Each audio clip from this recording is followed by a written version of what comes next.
یہ نیا راستہ ہے، اس میں مزہ ہے۔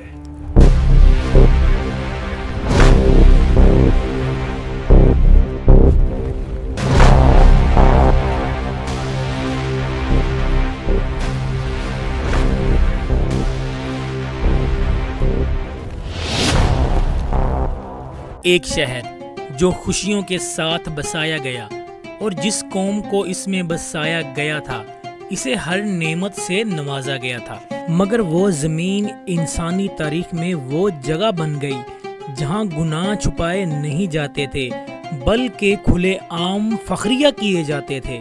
ان کا جرم اتنا عجیب تھا کہ اس جیسا عمل انسان کی یادداشت میں کبھی لکھا ہی نہیں گیا تھا۔ اللہ کو ان کا راستہ پسند نہ آیا اور پھر اللہ کا فیصلہ نازل ہو گیا۔ پلک جھپکتے ہی پوری بستی الٹا دی گئی اور قیامت تک کے لیے عبرت بنا دی گئی۔ ناظرین، یہ قوم تھی قوم لوط اور یہ شہر تھا سدوم اور اموار، آج کے اردن اور فلسطین کے درمیان دو مشہور بستیاں۔ سدوم ایسا شہر تھا جہاں باغات، چشمے، میٹھا پانی اور مضبوط فصلیں تھیں، کھجوروں کے گوشے نرم پھلوں سے بھرے ہوئے، مگر دل زمین کی مٹھاس کے برعکس سخت ہوتے جا رہے تھے۔ شروع میں یہ گناہ چند افراد تک تھا، پھر سردار نے کہا، یہ نیا راستہ ہے، اس میں مزہ ہے۔ دہشت اور بے حیائی لوگوں کی عادت بن گئی، پھر وہ تہذیب کا حصہ کر دی گئی۔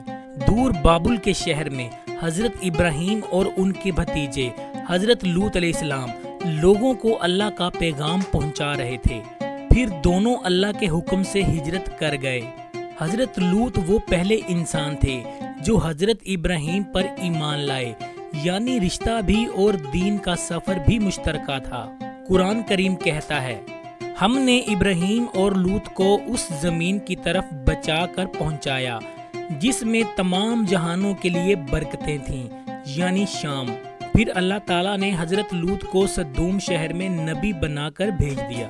جب حضرت لوط شہر میں داخل ہوئے تو روشنی، تجارت، بازاروں کی چمک، مہنگا ریشم، خوشبو سب کچھ نظر آ رہا تھا، مگر جیسے جیسے لوگ قریب آتے گئے ان کے چہروں کی مسکراہٹ مدھم پڑنے لگی۔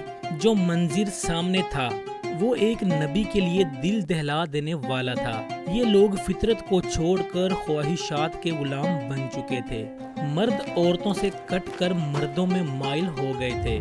ایسا گناہ جو تاریخ میں پہلی بار ہوا، گلیوں میں بے حیائی، محفلوں میں فحاشی، مسافروں کو لوٹنا اور ظلم کرنا معمول تھا۔ لگتا ہے یہ اکیلا ہے، چلو اس کی محنت کا پھل ہم لے لیتے ہیں۔ یہ سدوم ہے، قانون ہمارا ہے۔ یہ ان کا رویہ تھا۔ ایک دن حضرت لوط علیہ السلام قوم کے سامنے کھڑے ہوئے اور کہا، اے میری قوم، اللہ سے ڈرو، میں تم تک وہ پیغام لایا ہوں جس میں تمہاری بھلائی ہے۔ قوم کے جوان ہنس کر بولے، ہماری بھلائی تو گلیوں میں بہہ رہی ہے، ہمیں کسی نبی کی نصیحت کی ضرورت نہیں۔ حضرت لوط علیہ السلام نے کہا، قوموں کی بلندی ایمان سے ہوتی ہے، دیواروں سے نہیں۔ سردار غصے میں بولے، ہم نے یہ دیواریں اپنے ہاتھ سے بنائی ہیں، ایمان کیا چیز ہے؟ حضرت لوط علیہ السلام نے نرمی سے کہا، جہاں فطرت رون دی جائے وہاں شہروں کی عمر کم ہو جاتی ہے۔ قوم نے طنز کیا، لے آؤ وہ عذاب جس سے ڈراتے ہو۔ ہر روز کی دعوت، ہر روز کا انکار، روز وہی لوگ، وہی بازار، وہی طنز، وہی تکبر۔ حضرت لوط علیہ السلام آواز دیتے، اللہ سے ڈرو، یہ عمل فطرت کے خلاف ہے، اس رستے کو چھوڑ دو۔ اور قوم جواب دیتی، یہ جسم ہمارا ہے، ہماری مرضی ہے، ہمارے عمل پر کوئی روک نہیں۔